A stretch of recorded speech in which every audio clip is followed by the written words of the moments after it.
كسر عدي صدام حسين أصابع عازفة البيانو العراقية الشابة رنا البصري بسبب رفضها إكمال العزف في إحدى سهراته الخاصة وإهانتها لغروره.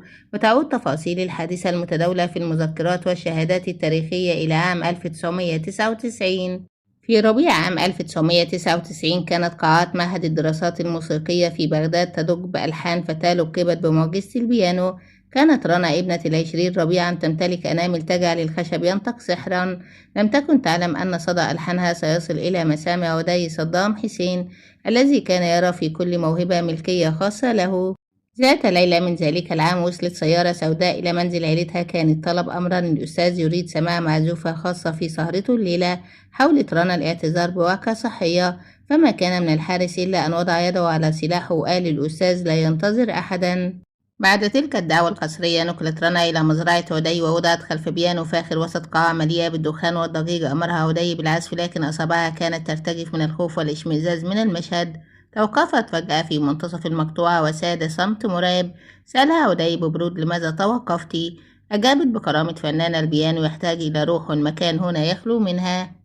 كان الرد إهانة لم يتحملها غرور عدي. نهض من مكانه وأمر حراسه بمسك يدها اليمنى ووضعها على حافة البيانو. وبكل برود أمر بكسر أصابعها باستخدام أخمص البندقية أمام عينيها وهو يصرخ إذ لم تعزفي لي فلن تعزفي لأحد بعد الآن. عادت رنا إلى منزلها وهي تحمل يدا محطمة وأحلاما مقتولة. لم تلمس البيانو بعدها قط، ليس فقط بسبب العجز الجسدي بل لأن الموسيقى في قلبها انطفأت. في عام 2000 هاجرت رنا مع عائلتها في صمت تام، تاركة خلفها آلة البيانو الخاصة بها محطمة في زاوية بيتها القديم، فشاهدة على زمن كان فيه الإبداع يعاقب بالكسر.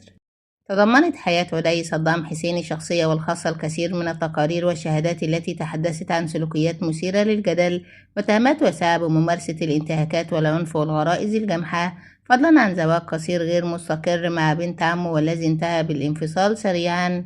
أشارت العديد من شهادات المعاصرين والتقارير الاستخباراتية والكتب التي رصدت فترة حكم النظام السابق في العراق إلى تورط عدي في أعمال خطف واعتداءات وسلوكيات غير سوية واستغلال نفوذ مطلق لفرض رغباته الشخصية والملذات بطرق عنيفة ودموية.